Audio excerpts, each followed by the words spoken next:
ధార్తరాష్ట్రులు ఎలా పుట్టారు? ధార్తరాష్ట్రులు అంటే ధృతరాష్ట్రుని పుత్రులు.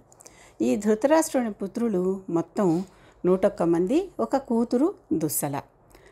101 + 1 102 ఏమిటండి అంటే చెప్తాను ఇక్కడ.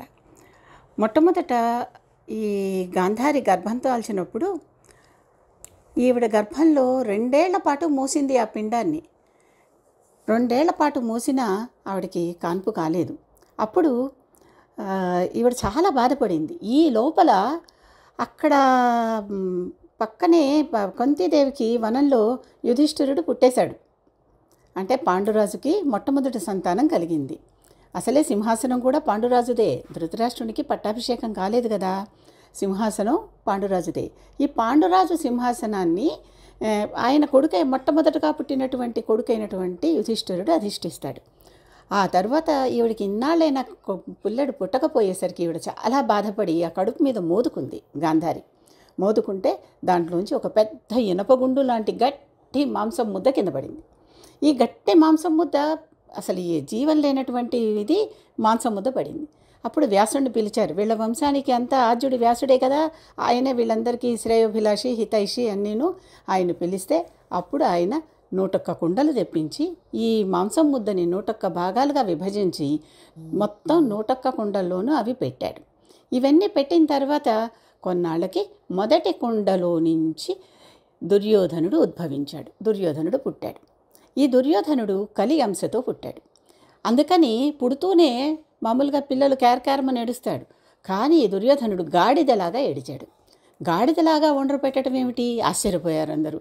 వెంటనే పెద్ద పెద్ద సుడిగాలి, పెద్ద పెద్ద బీభత్సంగా తుఫానులు, నక్కలు గోలగోల చేయటం, ఇలాంటివన్నీ అంటే సృష్టిలో రకరకాల అలజడి ఎన్ని చోట్ల నుంచో అది చూడంగానే అందరూ భయపడ్డారు.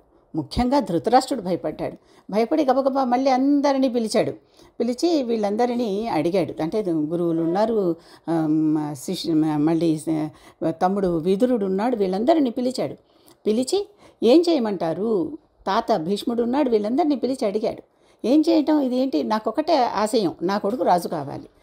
ఎలాగూ యుధిష్ఠిరుడే ముందర పుట్టాడు కనుక వాడే రాజు అవుతాడు, కనీసం వాడి తర్వాత అయినా రాజ్యం నా కొడుకు వస్తుందా అని అడిగాడు. ఎంత ఆశో చూడండి. అప్పుడే పుట్టాడు నలుసు. పుట్టంగానే ఎన్నో దుశ్శకునాలు కనిపిస్తున్నాయి. అలాంటి కొడుకు రాజవుతాడా అని అడుగుతున్నాడు. అప్పుడు వెంటనే వీళ్ళందరూ చెప్పారు, ఇతను వంశనాశనం కోసం పుట్టాడు, అందుకే ఇన్ని దుర్నిమిత్తాలు అంటే దుశ్శకునాలు కనిపిస్తున్నాయి.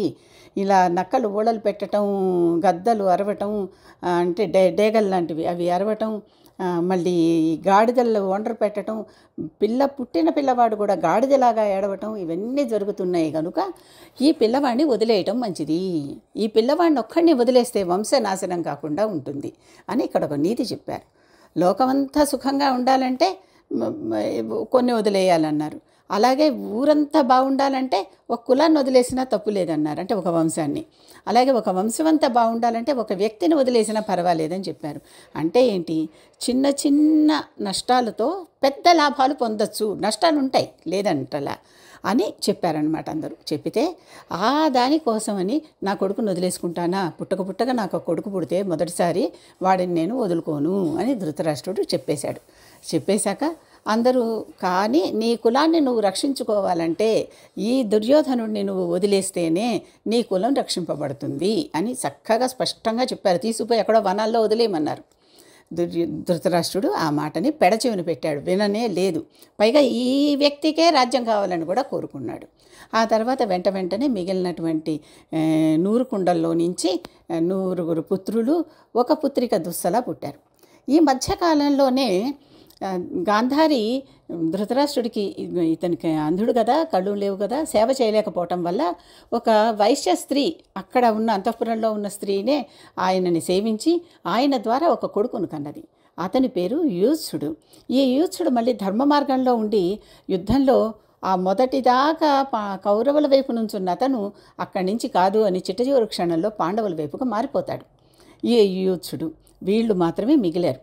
అంటే 102 అని ఎందుకన్నానో అర్థం చేసుకోండి. 100 గాంధారీ పుత్రులు, ఒకడు యూత్సుడు అంటే వైశ్యస్త్రీ పుత్రుడు, మళ్ళీ ఒక ఆడపిల్ల దుస్సల, మొత్తం 102 ఈ ధృతరాష్ట్రుడి సంతానం.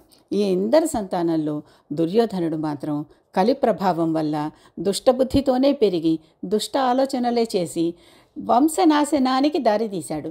మొత్తం మీద ఈ ఒక్క వ్యక్తి యొక్క దురాశ వలన, పేరాశ వలన, తనది కానిది తనకి కావాలని కోరుకోవటం వల్ల, తండ్రి కొడుకు ఇద్దరికీ ఉన్నది ఇది, కోరుకోవటం వల్ల ఈ మొత్తం కలిపి వీళ్ళందరూ మొత్తం 100 మంది చనిపోయేలాగా అయిపోయింది. దుస్సల భర్త కూడా చనిపోయాడు, సైంధవుడు. ఈ ఈ ఇంతమంది చనిపోవటానికి కారణం కేవలం ఈ దుర్యోధనుణ్ణి మొట్టమొదట్లో వదిలేసుకోకపోవటం వల్ల. పుడుతూనే ఈ దుర్యోధనుణ్ణి వదిలేస్తే ఏ వనాల్లోనో ఏ వనచరాలకో భక్ష్యం అయిపోయేవాడేమో, మరి మిగిలిన వంశం మిగిలేది. అది కాకుండా మనం ఒక్కొక్కసారి కొద్ది లాభం కోసం ఎక్కువ నష్టపోతాం అన్నమాట. ఈ కొద్ది లాభాన్ని మనం వదిలేసుకుంటే ఎక్కువ లాభాన్ని పొందుతాం. అందుకని investing good money are bad money అని అంటారనమాట. ఇది ఒక్కసారి అందరూ గ్రహించుకుంటే దుర్యోధనుడు లాంటి కలిశక్తులు, కలిపురుషుడు అంశతో పుట్టినటువంటి వ్యక్తులు ప్రపంచానికి ఎంత హాని చేస్తారో ఒక్కసారి ఆలోచించండి. ఈ రోజునులు కూడా దుర్యోధనులు లేరా? ఎన్ని చోట్ల ఉన్నారో దుర్యోధనులు. పుడుతూనే తెలియకపోవచ్చు, పెద్దవుతున్న కొద్దీ వాళ్ళలో దుర్యోధనులు ఎవరో తెలుస్తుంది, యుధిష్ఠిరులు ఎవరో తెలుస్తుంది.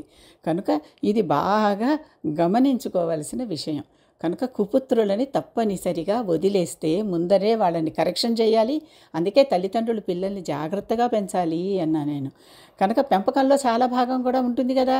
చుట్టుపక్కల వాతావరణం కొంత, ఎన్వైరన్మెంట్ వల్ల కొంత, పెంపకం వల్ల కొంత, జీన్స్.